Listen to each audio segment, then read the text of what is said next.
Lalu terkait dengan sentimen terbaru nih Pak, ada stimulus yang dikucurkan oleh pemerintah Pak 200 triliun rupiah ke perbankan Pak. Boleh Pak tanggapannya terkait dengan stimulus ini?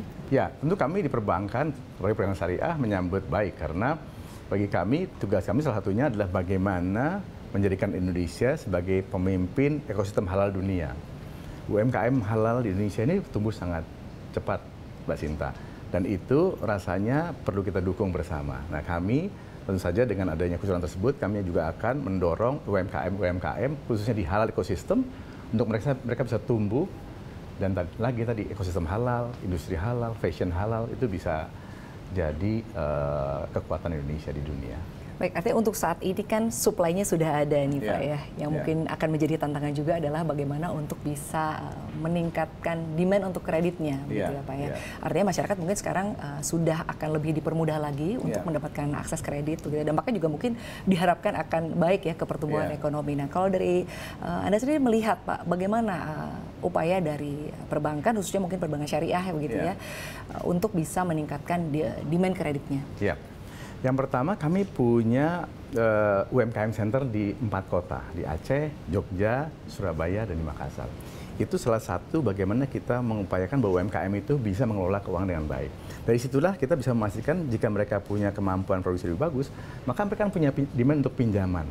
Nah paling tidak dengan usaha yang sudah kita kurasi, kita bisa membantu mereka di sektor-sektor yang memang potensinya besar, dan lagi-lagi karena kita kepengen ekosistem halal ini kuat, kita kepengen mereka jadi pengusaha-pengusaha yang memang kuat. Paling tidak di 4 kota itu hal-hal yang kita dukung secara khusus supaya pengusaha itu bisa bisa mandiri gitu.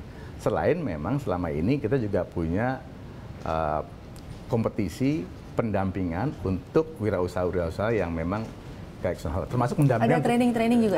Ada. Kita semua termasuk pendampingan untuk mendapatkan sertifikasi halal. Nah itu penting bagi mereka kan. Jadi diselenggarakan oleh BSI Pak? Oleh BSI. Jadi mereka punya wirausaha kompetisinya, wirausaha kompetisi untuk halal ekosistem. Kedua, kita dampingi mereka juga untuk sertifikasi halal. Karena itu sangat penting bagi mereka pada saat mereka penetrasi ke market.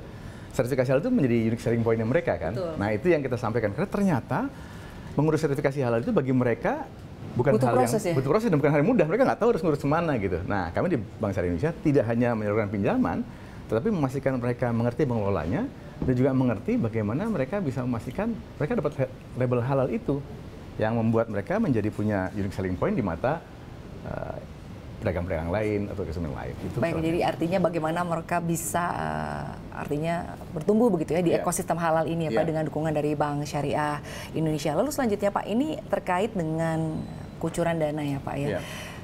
Cost of fund-nya ini kira-kira apakah akan berdampak positif Pak ke Bank Syariah Indonesia itu sendiri? Ya tentu saja sesuai dengan rencananya ini supaya likuiditas market itu tidak kering, maka ini akan membantu perbankan untuk bisa mengelola cost of fund-nya. Dan Bank Syariah Indonesia sendiri beberapa waktu terakhir ini kita bisa mengelola cost fund dengan baik sehingga cost fund kita semakin lama semakin membaik dan dampaknya apa? Dampaknya pricing kepada masyarakat itu akan lebih affordable. Nah ini yang kita selalu jaga. Low cost fund itu jadi penting bagi Bank Syariah agar stigma bahwa Bank Syariah itu berbeda dengan profesional tidak terjadi. Kita harus memastikan bahwa Bank Syariah harus tetap compete dengan market. Lagi-lagi menjaga likuiditas ya Pak ya. Betul. Baik, lalu selanjutnya Pak terkait dengan evaluasi kinerja BSI selama 4 tahun berdiri ini sejak merger ya Pak ya. Sejauh ini apa capaian utama yang telah diraih oleh perseroan? Yang pertama, BSI saat ini menjadi bank Islamic global nomor 10 di dunia in terms of market cap. Dan kita menargetkan dalam 5 tahun ke depan kita menjadi top 5 global Islamic bank di market cap. Nah ini yang kita mau dorong. Kenapa? Kenapa market cap? Karena itu ukuran yang universal, orang bisa lihat. Yang kedua, ROI kita sekarang 18%, bertumbuh dari waktu yang sebelumnya. Nasabah kita 22 juta. Dalam 4 tahun tumbuh 7 juta nasabah baru. Ini menunjukkan bahwa demand-nya ada dan mereka percaya bahwa Bank Syariah bisa memberikan layanan terbaik bagi mereka. Tadi ROI, lalu tadi market cap dan juga nasabah. Yang lain lagi kita punya sekarang aplikasi Beyond, aplikasi mobile application ini. Yang preposisi kita itu, Bank Syariah itu adalah sahabat finansial, sudah tentu karena perbankan, sahabat sosial, karena di sana ada fungsi-fungsi sosialnya, ada zakat, infak, sedekah, dan juga sahabat spiritual. Dari aplikasi itu Pak? Dari aplikasi Beyond itu. Jadi sahabat finansial, sosial, dan spiritual. Sehingga nasabah akan melihat, oh ini beda Bank Syariah. Selain memang sesuai dengan prinsip syariah, tetapi di aplikasi mobile-nya juga banyak fitur-fitur yang membantu dia, tidak hanya untuk finansial, sosial, dan spiritual juga. Yang paling sederhana, paling gampang, bagi umat muslim, mereka punya waktu reminder sholat, menunjuk arah kiblat, yang nggak perlu mereka download dari aplikasi apapun, langsung muncul di handphonenya. Nah, ini yang membuat diferensiasi bank syariah tidak hanya sebagai sahabat finansial, tetapi juga sosial dan spiritual. Itu yang kita dorong supaya masyarakat punya value lebih selain hanya ke bank gitu. Baik Pak, sebagai nahkoda baru ini kan kalau BSI begitu ya Pak ya, bagaimana cara Bapak untuk bisa memastikan agar BSI ini dapat meningkatkan kinerja dan juga meningkatkan kontribusi pada perekonomian nasional Pak? Saya ingin mengajak teman-teman di BSI untuk memastikan bahwa Bank Syariah Indonesia adalah bank syariah yang modern. Modern, reliable, dan sustainable. Reliable artinya apa? Artinya kita harus memastikan bahwa semua layanan yang kita berikan, semua aplikasi IT yang kita sampaikan itu reliable, bisa diandalkan. Dan sustain. Karena prinsip syariah itu kan juga keberlanjutan ya, kemaslahatan, keadilan, dan sustain bagi umat.